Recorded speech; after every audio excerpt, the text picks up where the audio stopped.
Assalaamu calaykum waraxmatullaahi tacaala wabarakaatu dhammaantiin soo dhowaada. Runtii maanta waxaan aad iyo aad u jeclaystay inaan idinla wadaaga fursad aad iyo aad qaali u ah oo aan run ahaantii anigu aan ka faa'iidaystay, aadna aad jeclaan lahaa inaad ka faa'iidaysato sidaan uga faa'iidaystay oo kale.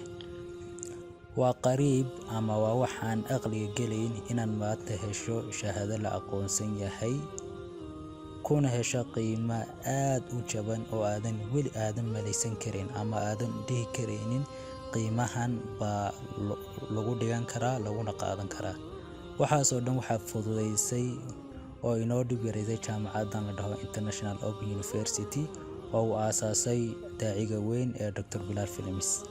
Kolkaas waxaan rabaa inaan jaamacadan faahfaahin dheeraada idinka siiyo, maadaama uu furan yahay xilligii la aqbalayay ardayda.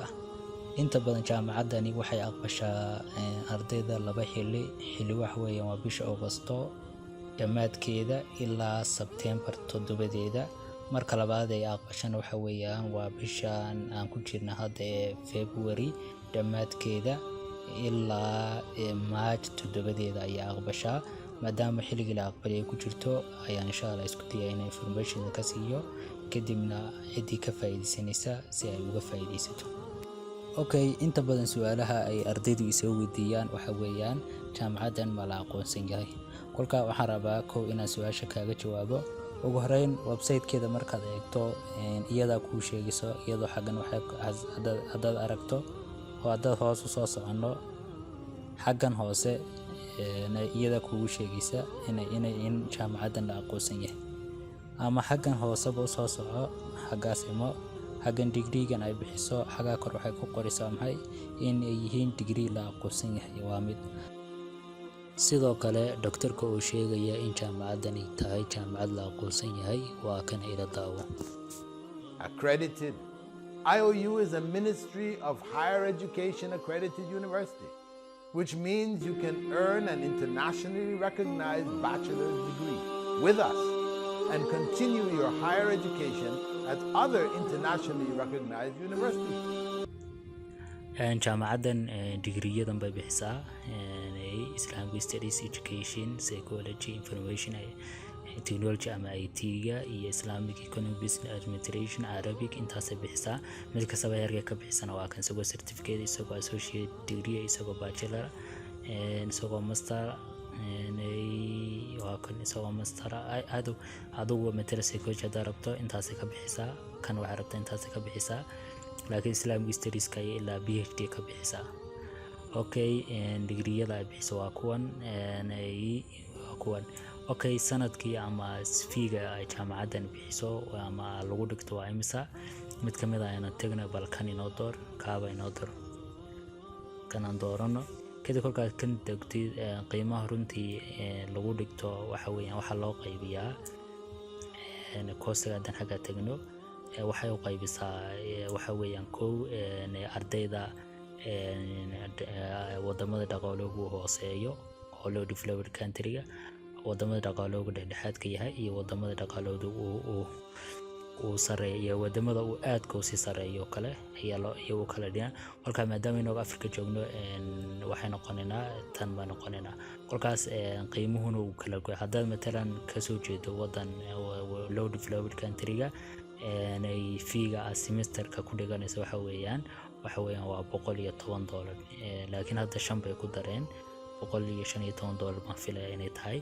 $115 baa bixinaysaa semesterkii, taasoo ay ka dhigan tahay inaad bixinayso 6 biloodba $115 ama $10 adoo 15 bay hadda ka dhigeen. intaasaad bixinaysaa. kolka sanadka dhan waxaad bixinaysaa $230 camal oo kala bixinaysaa. haddaad party time ka dhiganayso $75 baa bixinaysaa. party time maxay ka dhigan tahay? party time waxay ka dhigan tahay inaad matalan 3 course oo kale aad qaadanayso, halka uu full time ku yahay 5 course ilaa 6 course haddaad qaadanayso ayaa isagana full time la dhahaa. kolka party time haddaad rabto $75 baa iska bixin semesterkii.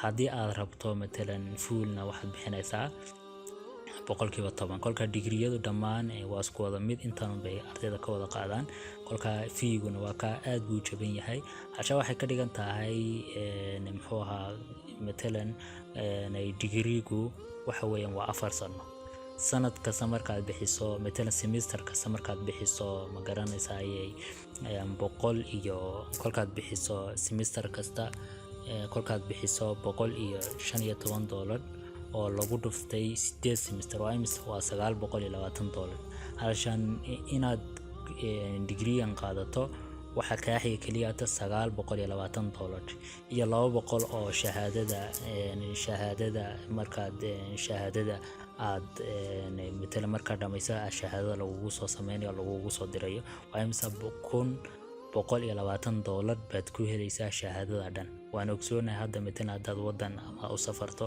ama ugu yaraan Turkiga aad waxbarasho aado koob tigidhkaaga waa lacag laba guriga degaysay waa lacag wax laga yaabaa in semesterkii kaliya ay ama bishii kaliya ama semesterka ilaa $5,000 ay kugu baxdo kolka laga jaamacada fiiga jaamacada guriga degaysay waxaas oo laakiin kan wixii hal semester kaaga bixi lahaa hadaad wadan shisheeye ama aad waxbarasho dibadda aado ba xagan aad ku qaadanaysaa semester lacagta kaaga bixi lahayd ba xagan degree dan oo 4 sano aad ku qaadanaysaa wala qiimuhu runtii aad buu u jaban yahay marka la eego xataa wuxuu ka jaban yahay Soomaaliland dad asxaab aan ku leeyahay kolkaan warista waxay sheegeen in semesterka lagu dhigto 250 ilaa wixii ka badan kolka waa dareemi kartaa 250 hadaad bixinayso semesterkii sanadkii waxaad bixinaysaa $500 camal halka jaamacadan oo la aqoonsan yahay oo jaamacad hataa digrigeeda aad meel badan kaga shaqeyn kartana aad ku bixinayso 230 bal intii sideedin adeeg waa dareemi kartaa kolkaas qiimuhu aad buu jaban yahay runtii wax lala barbardhigi karana ma aha waa qiimo aad u jaban waxa laga yaabaa inay isweydiinayso $115 kolka bir loo baday inay noqonayso $11,500 oo kale laakiin saas maaha sarifkan wajaale maaha sarifka loo eeg laakiin waa sarifka wadanka markaa hadda joogto kolka maadaama hadda inagu Itoobiya joogno $115 wuxuu noo noqonayaa sarifka uu ka taagan yahay xilliga $115 waxaan filayaa halkii dollar waxa weeyaan waa 53 ilaa 54 weeyaan kolka $115 wuxuu noqonayaa $6,200 camal oo kale noqonaya kolka hab kale bangi baa lacagta loogu shubaa